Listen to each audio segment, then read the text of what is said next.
Idag kommer vi göra något som vi aldrig faktiskt kommer att göra igen. Det är söndag den 10 maj 2026 och solen, den strålar och björkarna har precis slagit ut. Det är en härlig tid. Men trots att våren är som vackrast ska vi nu lämna dagsljuset bakom oss. För en del av oss har fått en helt unik chans att kliva ner i mörkret till den nya tunnelbanestationen som växer fram djupt under Gullmarsplan. Det vi ser här är en del av den största utbyggnaden av Stockholms tunnelbana i modern tid. Den blåa linjen som idag slutar vid Kungsträdgården förlängs nu under Saltsjön till Nacka och söderut mot Hagsätra. Den första sprängsalvan gick av här i maj 2020 och nu i maj 2026 är det nästan på dagen 6 år sedan. Samtidigt växer den helt nya gula linjen fram mellan Älvsjö och Fridhemsplan, samtidigt som den gröna linjen förlängs norrut mot Arenastaden. Totalt handlar det om mil efter mil av nya tunnlar och flera moderna stationer.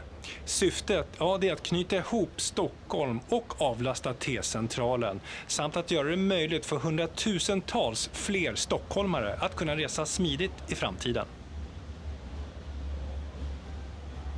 Den här unika promenaden börjar i en arbetstunnel som slingrar sig sakta men brant ner mot den nya tunnelbanan. Det är ju uppenbart att vi befinner oss på en aktiv byggarbetsplats här vid Sundstabacken.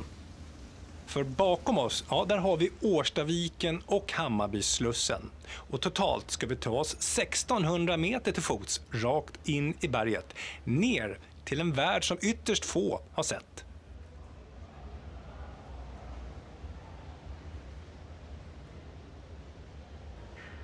Den cirka 400 meter långa arbetstunneln vid Sundstabacken, den användes tidigare för att transportera ut bergmassor och kunna användas av fordon. Men när tunnelbanan är klar, då kommer den få en helt ny viktig funktion som en servicetunnel.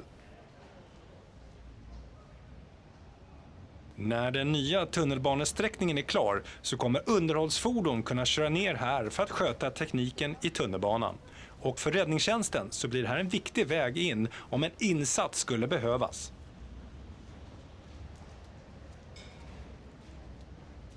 En intressant detalj är att det alltid är ungefär mellan 12 och 14 plusgrader året om, oavsett vilket väder som är utomhus. Det som är mest fascinerande är djupet, 70 meter ner i berget. Det är nästan dubbelt så djupt som de befintliga tunnelbanestationerna under marken. För att lösa logistiken här nere kommer det inte att byggas rulltrappor hela vägen, utan här kommer det satsas på kraftfulla snabbhissar för att ta resenärerna upp och ner.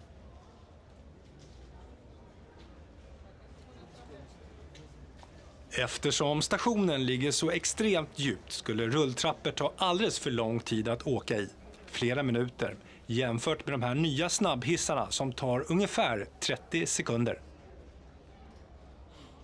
Men var lugn, för du behöver faktiskt inte trycka på några knappar, för allting med hissarna sköts helt automatiskt. Dessutom skulle rulltrappor kräva enorma schakt och ännu mer pengar. Lösningen? Stora snabbgående hissar som tar dig upp och ner på ett ögonblick. Längre fram i installationsfasen ska 20 000 kakelplattor sättas upp här på stationen. Det kommer sätta färg och göra det här betydligt mindre betongbrutal än vad den är idag. Nu står vi precis vid de här framtida hisschakten. Förutom den här stationen kommer ytterligare 7 stationer få de här nya snabbhissarna. Men uppgången mot Mårtendal får en annan lösning med rulltrappor och hissar. Vad tänker ni? Är det rätt att satsa helt på hissar istället för rulltrappor? Skriv gärna i kommentarerna.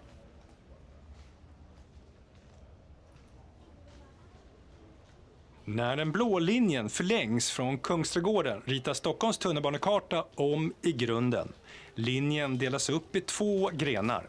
En helt ny sträckning österut mot Nacka och en söderut som kopplas ihop med dagens gröna linjen mot Hagsätra. För er i söderort, ja, då innebär det här ett historiskt skifte när Hagsätra-grenen byter färg från grön till blå. I samband med det här så tar man bort stationerna Globen och Enskede gård för att ge plats åt den nya strategiska stationen Slakthusområdet. De första tågen beräknas rulla längs den här nya sträckan 2030. Det är lika fascinerande som mäktig upplevelse att vandra här nere under jorden. Och det är inte bara en fest för ögonen, utan lukten här nere är speciell. Och vi som gillar bergrum, ja, det här gillar vi verkligen.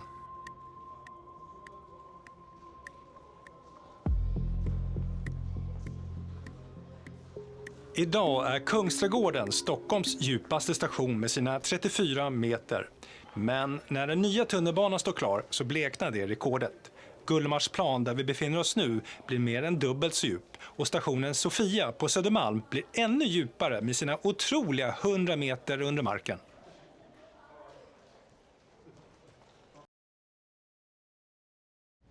Parallellt med tunnelbanan så löper en servicetunnel.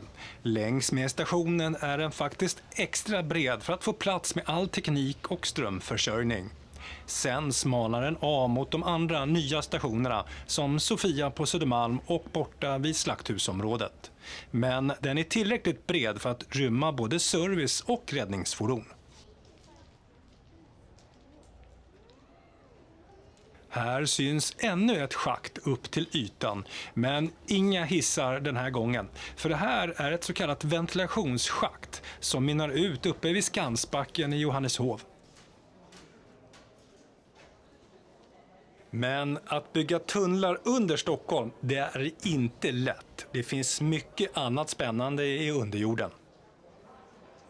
Stockholm är fullt av olika slags anläggningar under jorden som vi måste ta hänsyn till när tunnelbanan byggs ut. Det är allt ifrån ledningar och avloppsanläggningar till vägtunnlar.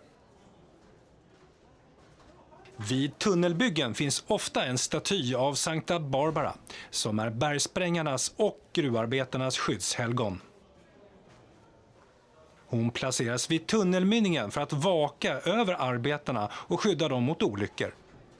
Det här är en gammal tradition som lever kvar än idag, även med sådana här moderna projekt som vid utbyggnaden av tunnelbanan.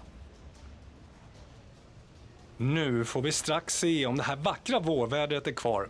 Men oavsett så var det här en fascinerande söndagspromenad under marken som gav en glimt av framtidens tunnelbana i Stockholm.